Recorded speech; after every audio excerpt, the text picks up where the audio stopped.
This is session number 2, and today's episode is all about answering the question, what can podcasting do for entrepreneurs? And stopping by the lab today are 5 guest experts. Are you ready? Here we go. Welcome to the Podcaster Lab, the show that teaches you how to successfully launch, grow, make an impact with, and monetize your podcast. Get actionable tips, resources, and an exclusive behind-the-scenes look at podcasting experiments on things like audience growth, marketing, and monetization, so that you'll know what works and what doesn't. Time to get into the lab. Here's your host, Yann Ilunga. Hello and welcome to this second session here in the Podcasting Lab. In the last episode, we looked at the question, why having a podcast? What can having a podcast do for you? And today we look at that question yet again, but we wear a different pair of glasses. Today we look at what podcasting can do for you if you're an entrepreneur. So if you're here and you're a businessman or businesswoman, then this episode is definitely for you. And today we are joined by 5 guest experts who have different things to say when it comes to podcasting and entrepreneurship. If you're here, it's because I assume you're interested in podcasting and you just want to get started. You just want to put your podcast out there. Is that the right way to go about things? No, it's not. Even though I believe in podcasting, it is important that you think about a few things before you actually create your own show.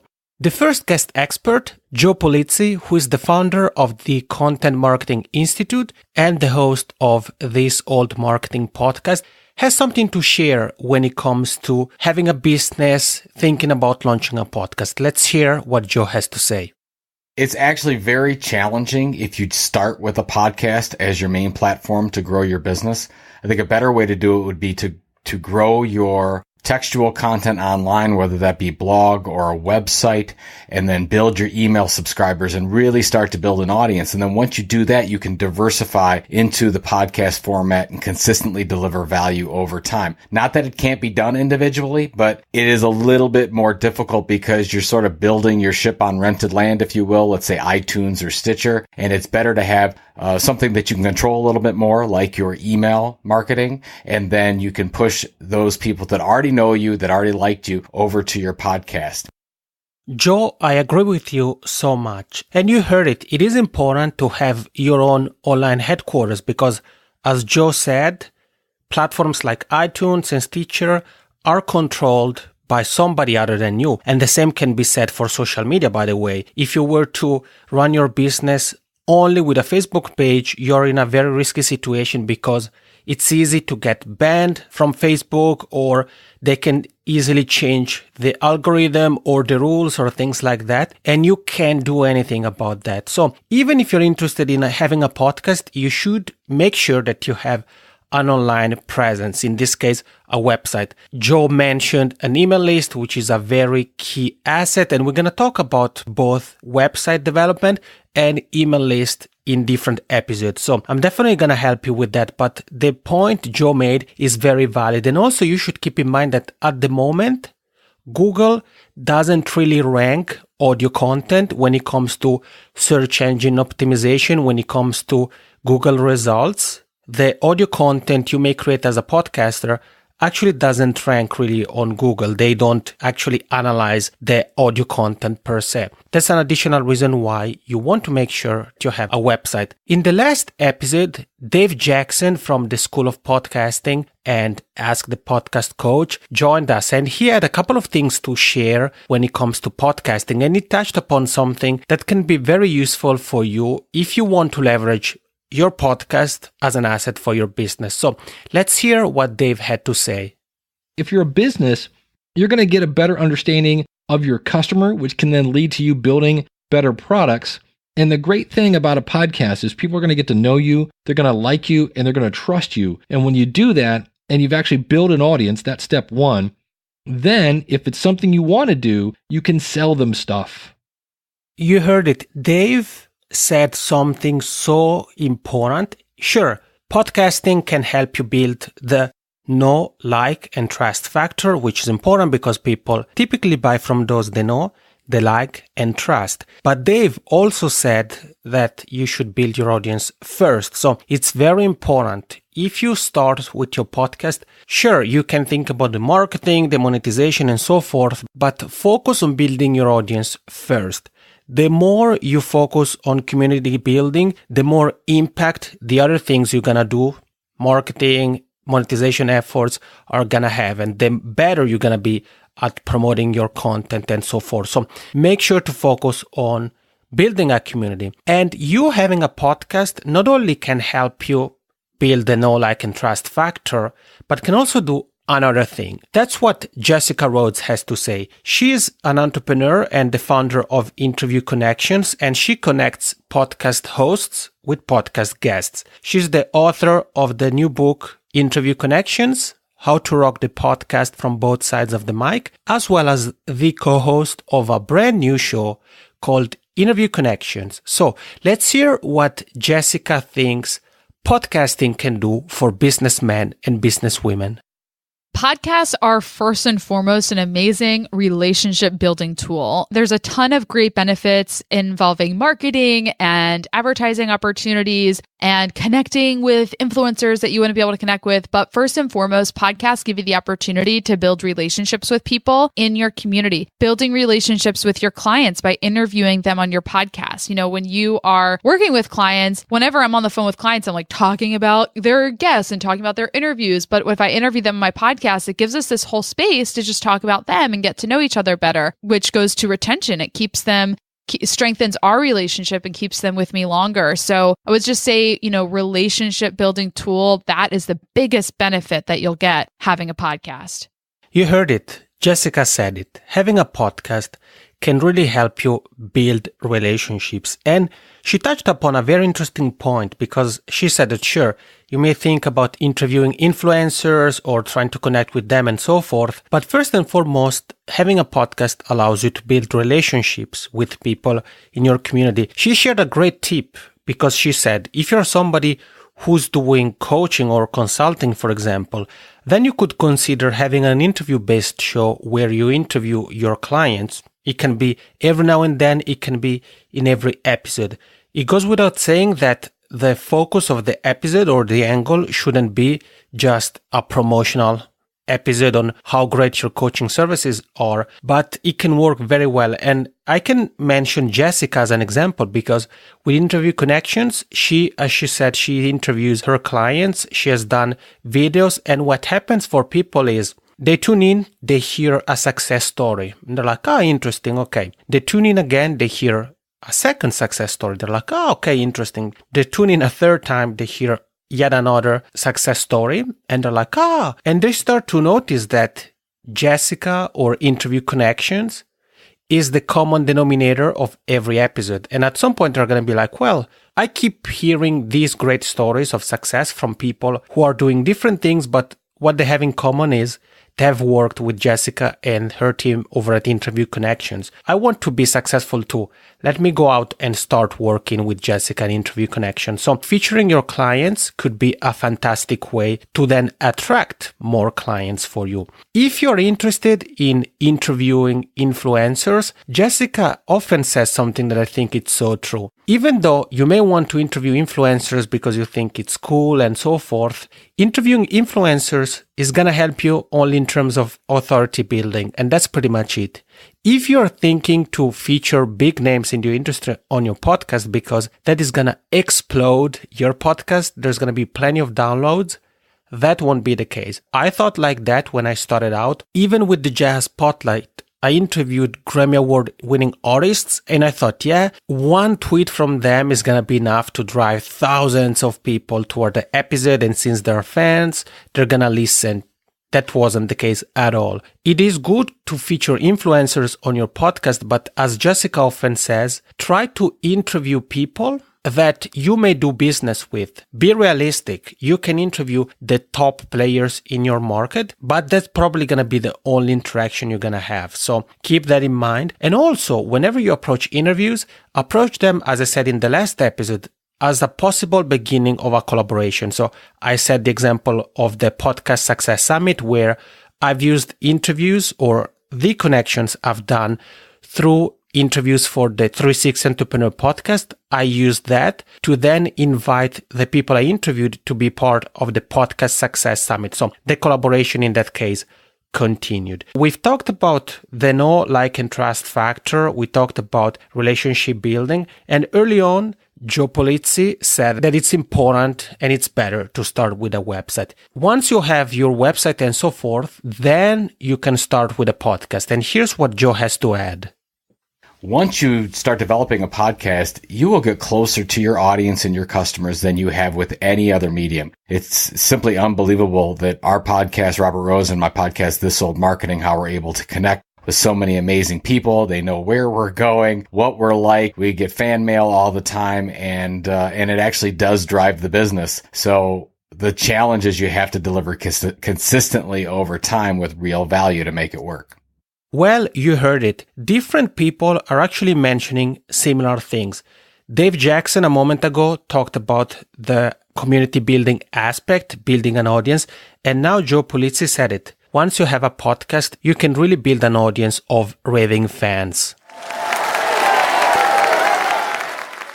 And those fans are going to be there for you. If you do a good job, they're going to be eager to get more content from you. And of course, if you have a business, then those are the people that you can target and try to turn them from listeners to subscribers, and then from subscribers to potential customers. The next guest expert here with us is Mike Morrison from The Membership Guys. And he, for example, he and his partner, Calais, they did exactly what Joe said. So they started out with a website, they had a blog, and then they started a podcast, The Membership Guys podcast. I've asked Mike what has having the show done for The Membership Guys as a business. And here's his answer.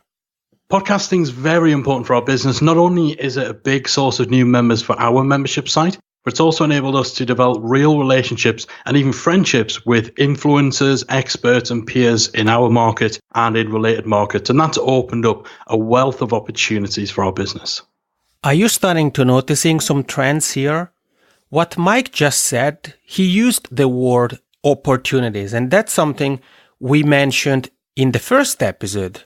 Because podcasting isn't a sprint, it's a marathon. So if you have a marathon mentality, if you understand that this is a long-term game, it takes time, then opportunities are going to present themselves. You just have to give them time. And Mike said in their case, the podcast has helped them build relationships, as we've already heard a couple of times, but it's also a great tool for them to actually attract paying customers for their membership site, Member Site Academy. So keep in mind that, sure, you can start by focusing on building a website first and foremost, and then you want to focus on building that audience. And the more content you put out there, the more you're going to build this know, like, and trust factor. And the more your audience are going to connect with you, not only because of the content you share and your expertise, but also because of the medium itself. Using podcasts allow you to use your voice so people can hear you laugh. They can hear you being more serious. They can hear the energy in your voice. Yeah!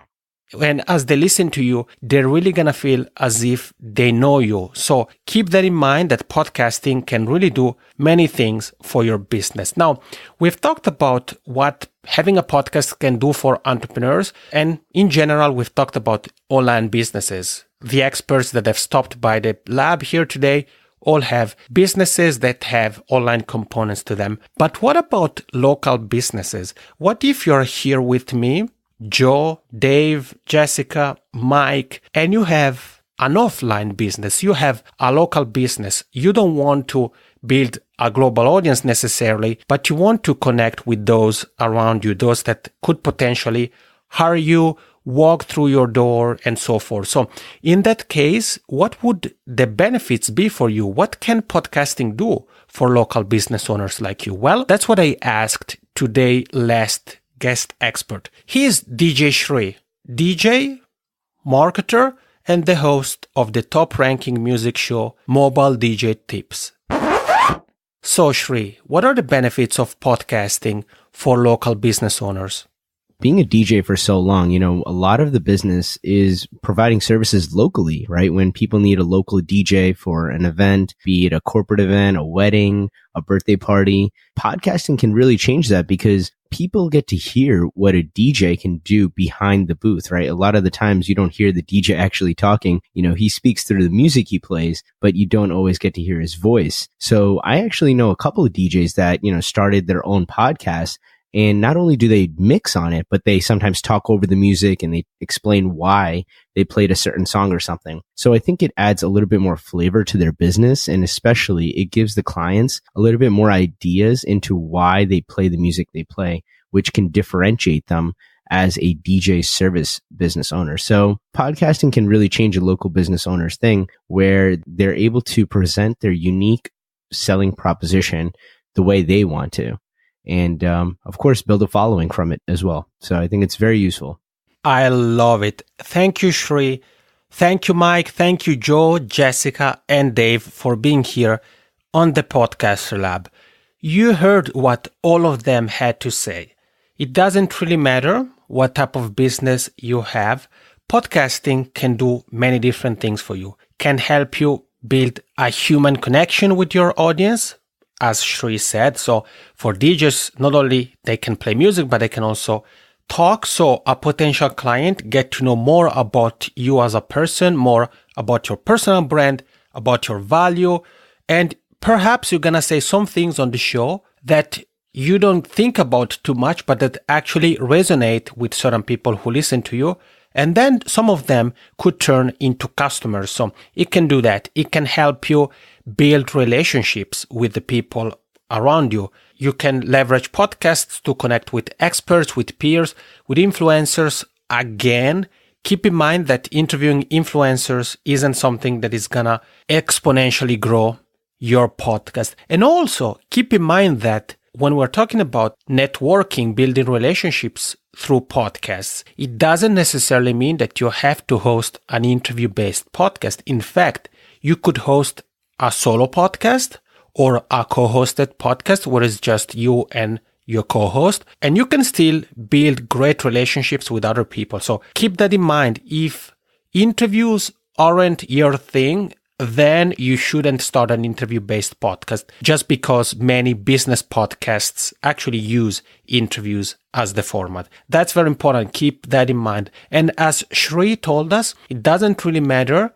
if you have a local business. Having a podcast can still help you. And I have a couple of examples for you. In the Podcast Growth Mastermind, the free Facebook community I run, there are a couple of people who have podcasts that are very specific. There is one that highlights things happening in Salt Lake City, if I remember correctly. So the host interviews local businesses, entrepreneurs, locals. So the focus is on Salt Lake City. And then there is another one, I don't remember on which city it was, but it had a similar focus where the local entrepreneurial community is in the spotlight. So again, keep that in mind. Even if you have a very local business, having a podcast can still help you. The show notes for today's episode, where you find the links to all the podcasts hosted by today's guest experts. You find the link to the Podcast Growth Mastermind and the link to the last episode are over at thepodcasterlab.com/session2. That is thepodcasterlab.com/session2. To wrap it up here, I would like to invite you and join the Podcaster Lab giveaway. If you head over to the show notes page I mentioned, you're going to find a link to a giveaway that you can enter, and you could potentially win a lifetime membership for my podcasting membership site, Podcast Success Academy. More on today's episode, more on the giveaway, the links to everything we've covered today over at thepodcasterlab.com/session2. This is it for today. Thank you so much for making Joe, Dave, Jessica, Mike, Shri, and myself part of your day. Have a good one. Thank you for listening to the Podcaster Lab. For more tips, tools, and exclusive downloads, visit www.thepodcasterlab.com.